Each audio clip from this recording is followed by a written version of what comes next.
Ya pemirsa, kembali lagi dalam 30 Minutes with Kemendagri dan masih bersama dengan kedua narasumber saya, Dr. Indro dan juga Bapak Bahtiar. Kita mungkin lebih ke Pak Indro terlebih dahulu ya. Kita akan ngobrol lebih berbicara mengenai lebih lanjut membahas mengenai virus COVID-19. Nah tadi kan Bapak sudah menjelaskan bahwa sebenarnya berjemur atau misalnya ada juga saya kemarin tuh dikasih tahu Pak lewat pesan berantai gitu, katanya kalau misalnya mengkonsumsi makanan-makanan panas juga katanya bisa turut mengambil peran dalam membunuh virus COVID-19. Apakah itu benar? Jadi satu hal yang harus kita pahami mengenai virus adalah dia selalu ada di dua tempat, di luar tubuh dan di dalam tubuh. Di luar tubuh itu nanti bisa dimusnahkan dengan berbagai macam pelarut lemak seperti yang tadi dibicarakan. Nah, bagaimana caranya kita nangani kalau sudah masuk ke dalam tubuh kita? Virus hanya bisa diatasi oleh antibodi. Imun ya? Ya, antibodi diproduksi oleh tubuh kita sendiri.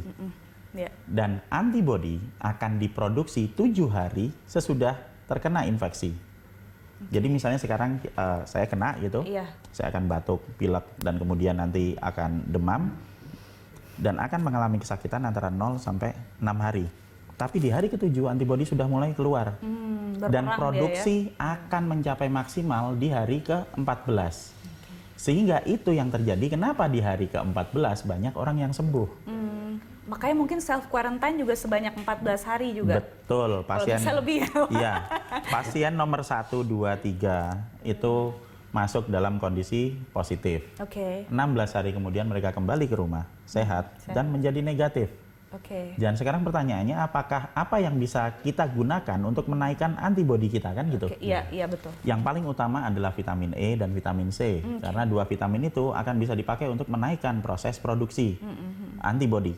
Nah, ada juga hal-hal yang lain yang bisa dipakai untuk membantu supaya stamina tubuh kita kuat, sehingga proses pembentukan antibodi bisa menjadi lebih efektif. Misalnya, mau pakai tadi apa, minuman yang untuk menghangatkan bisa, mau pakai jamu bisa. Apapun yang bisa dipakai untuk menyegarkan tubuh dan menyehatkan tubuh, semua bisa dipakai untuk menaikkan stamina kita sehingga produksi antibodi menjadi maksimal. Tapi jangan lupa tetap konsumsi vitamin E dan C. Jadi pakai jamu tetap vitamin. Dan olahraga mungkin Pak? Olahraga sangat-sangat berpengaruh, apalagi kalau dilakukan pada saat pagi hari. Memang sekarang ada social distancing gitu kan, maksudnya kita jadi kalau berolahraga nggak bisa berada di tempat yang terlalu rapat. Tapi kan kita ada halaman rumah, dan kita bisa sambil berjemur, dan juga sinar matahari itu akan mengurangi kemampuan virus untuk bertahan hidup, termasuk suhu. Sehingga jika kita sering terpapar sinar matahari, maka virusnya akan berkurang. Rumah yang biasanya gelap, kalau bisa kita buka jendelanya, sinar matahari masuk, itu akan sangat membantu mengurangi paparan virus.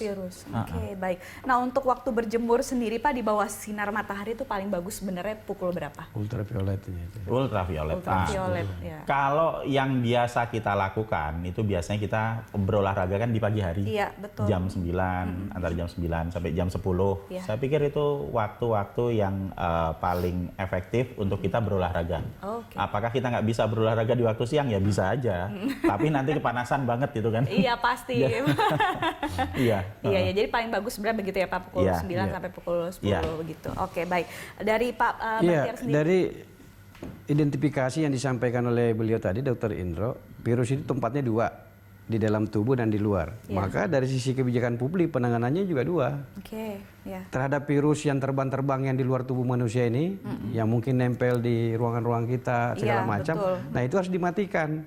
Matikannya apa? Dengan tadi alat-alat, terus bahan-bahan yang bisa mematikan dia. Gitu.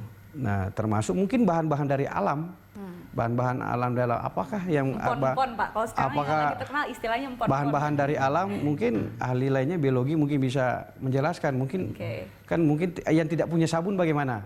Ya kan kalau di kampung tidak punya sabun, mesti ada bahan dari alam mungkin yang biasa selama ini bisa melarutkan lemak, itu mungkin bisa digunakan gitu. Nah kalau misalnya di desa itu bagaimana Pak? Misalnya ada masyarakat yang belum mengenal sabun atau akses mereka untuk mendapatkan sabun misalnya sulit gitu, apa yang kira-kira bisa mereka lakukan? Kita meskipun ini kondisi khusus ya, di mana kita tidak punya sabun. Tapi untuk kondisi darurat, misalnya kita harus fokus ke struktur virus yang terdiri dari lemak. Apapun yang bisa dipakai untuk melarutkan lemak akan bisa dipakai. Misalnya apa?